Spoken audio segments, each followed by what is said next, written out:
Ya, assalamualaikum warahmatullahi wabarakatuh. Balik lagi channel aku yaitu Rizal Barber.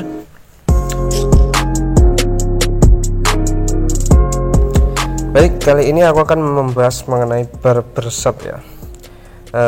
Apa sih perbedaan barbershop dengan pangkas rambut tradisional? Jadi sebelum membahas itu kita bedah apa sih arti kata barbershop. Jadi dari referensi yang pernah aku baca, salah satunya dari Zen Barber Bali, barbershop berasal dari kata bahasa Latin barba yang berarti janggut. Barbershop pertama kali berdiri di wilayah Macedonia sekitar tahun 400 tahun sebelum Masehi dan menyebar ke beberapa daerah lain seperti Mesir. Tapi pada zaman itu para pangkas rambut itu bukan hanya mangkas rambut saja, tapi mereka juga sebagai tenaga medis yang melayani operasi bedah kecil seperti mencabut gigi atau mengobati luka. Nah, mereka itu dapat ilmu dari pendeta ya. Namun kebanyakan para pendeta itu tidak mengobati pasien sebagaimana mestinya. Dan pada saat itu pelayanan medis pun dimonopoli oleh barbershop. Nah, seiring perkembangan zaman, akhirnya barbershop pun dipisah dengan ahli bedah medis. Jadi para pemangkas yang bekerja di barbershop hanya melayani pangkas rambut dan jenggot gitu aja. Nah, salah satu tokoh dunia yang sukses menjadi tukang cukur sekaligus ahli bedah pada zaman dahulu yaitu Ambroise Paré, yang kini namanya sudah mendunia. Ini kalau belum tahu gambarnya ya. Oh ya guys, kalian pernah lihat lampu barbershop enggak? Atau barber pole yang warnanya putih, merah, biru itu? Jadi itu ada sejarahnya guys, ada filosofinya. Dan lampu ini merupakan salah satu bukti bahwa pada zaman dahulu itu tukang pangkas tidak hanya melayani potong rambut saja, tetapi juga melayani ahli bedah atau petugas medis gitu ya. Nah, jadi filosofinya warna merah itu berarti darah. Kemudian biru itu merupakan lambang dari pembuluh darah yang di tangan kita ini warnanya biru-biru. Kemudian putih itu berarti perban yang steril. Nah, kemudian bentuk spiral lampunya itu yang munyer-munyer itu menunjukkan bahwa perban yang telah dicuci dan diperas dan dikeringkan gitu ya. Jadi munyer gitu. Nah, itu merupakan sejarah singkat dari kata barbershop ya. Oke, sekarang kita bahas mengenai perbedaan barbershop dengan pangkas rambut tradisional ya. Nah, ini ada beberapa referensi, salah satunya dari Zen Barber Bali juga. Ada 5 poin perbedaan ya, dari segi fasilitas, jasa, gaya yang up to date, durasi waktu, dan harga. Yang pertama yaitu dari segi fasilitas. Nah, jika kalian pergi ke barbershop, kalian akan menemukan beberapa fasilitas yang terkesan modern ya, seperti clipper untuk cukur rambut itu, kemudian ada trimmer atau detailer untuk menggetet rambut atau membuat garis atau membuat tato rambut, kemudian ada shaver itu untuk mengenulkan rambut, untuk menghabisi seluruh rambut hingga botak ya guys.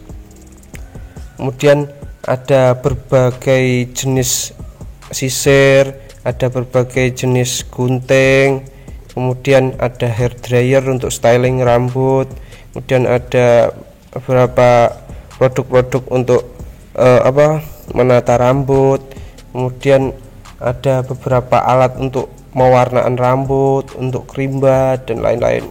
Nah, biasanya ruangan barbershop itu dilengkapi dengan AC dan wifi gratis. Nah, kalau di tukang pangkas rambut tradisional itu fasilitasnya itu biasanya cuma clipper itu, kemudian ada gunting dan sisir. Tapi nggak jarang juga tukang rambut tradisional yang pasang wifi juga ya. Yang kedua yaitu dari segi jasa. Nah, jasa yang diberikan barbershop ini biasanya lebih lengkap ya guys. Tidak hanya jasa potong rambut, tapi juga menyediakan berbagai pewarnaan rambut seperti krimbat, smoothing, tato rambut, dalan tumo, pijat-pijat dan lain-lain. Nah, kalau di tukang tradisional biasanya itu cuma menyediakan jasa potong rambut biasa, tapi kadang juga ada yang pakai pijat. Yang ketiga yaitu gaya up to date. Nah, biasanya referensi cukuran di barbershop itu lebih banyak ya, lebih up to date, bisa modern, bisa klasik, bisa semaunya gitu. Nah, kalau di tukang pangkas rambut tradisional tuh biasanya gayanya cuma itu saja guys ya. Tapi semakin lama orang nyukur itu pasti akan menemukan teknik-teknik baru dan semakin berkembang ya. Jadi tidak menutup kemungkinan di tukang pangkas tradisional skillnya itu bisa up sampai ke tukang skill barber seperti itu ya, tidak menutup kemungkinan. Yang keempat yaitu durasi waktu. Nah, di barbershop ini biasanya lebih lama guys, lebih lama.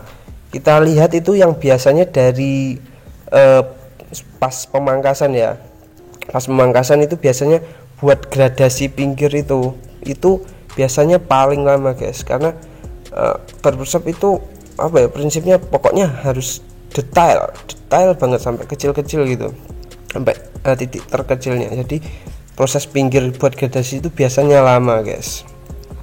Nah, yang membuat lama lagi biasanya setelah proses cukur itu biasanya ada cuci rambut, kemudian pijat jika kalian mau loh ya. Nah, di tukang cukur tradisional itu terkesan singkat karena cuma cukur saja ya, dan nggak dicuci biasanya. Tapi kadang ada juga yang dipijeti, itu juga ada kadang. Yang kelima yaitu dari segi harga. Nah, di barbershop itu biasanya harganya lebih mahal ya guys, karena fasilitas yang diberikan itu lengkap, kemudian ke referensi gaya rambut yang up to date, bisa minta semaunya, kemudian peralatan rambut yang digunakan itu ya juga berkualitas dan lebih modern. Kalau harga di barbershop itu biasanya mulai 20.000 sampai 200.000-an ya. Loh, ada loh cukur 200.000 itu loh di Hairnet Studio Jakarta. Kalau saya 10.000 doang. Nah, kalau pangkas rambut tradisional ya terkesan standar harganya biasanya itu mulai dari 5.000 sampai 20.000 guys ya, karena cuma melayani potong rambut saja. Nah, itu dia 5 perbedaan antara barbershop dan pangkas rambut tradisional. Oh ya, untuk aku sendiri karena channelku ini namanya Rizal Barber, sebenarnya guys, aku belum pantas ya pakai nama barbershop, karena dari segi fasilitas aku kurang banget ya, karena nggak ada AC, nggak ada nganu dan lain-lain. Tapi untuk dari segi pelayanan ya alhamdulillah aku udah nyukur dan itu semir rambut sudah insya Allah bisa. Dan untuk referensi gaya rambut insya Allah semaunya pelanggan insya Allah aku bisa. Jadi aku nggak barbershop gitu, barber aja gitu, biar semi barbershop, semi tradisional. Hehehe. Oke, jadi intinya semua itu kita bebas untuk pengen cukur di barber atau tukang pangkas tradisional, senyaman kita. Oh ya, kita jangan terlalu membanding-bandingkan kualitasnya ya, karena mereka punya porsinya sendiri-sendiri dan patokan harga sendiri-sendiri ya. Oh ya, tukang pangkas tradisional itu bisa loh berkembang jadi tukang barber, karena seiring berjalannya waktu dan pengalaman mereka nyukur pasti lama-kelamaan lebih naik ya levelnya. Kemudian itu dari skillnya, kemudian dari fasilitasnya mereka mestinya kalau pengen juga bisa membuat fasilitas seperti barber seperti itu. Jadi tidak menutup kemungkinan tukang pangkas itu juga bisa jadi tukang barbershop. Oke, sekian dari saya, semoga bermanfaat. Oh iya, bisa di like dan subscribe ya. Kalau nggak suka ya dislike, nggak apa-apa lah. Jika ada salah saya mohon maaf. Saya Rizal Barber, salam.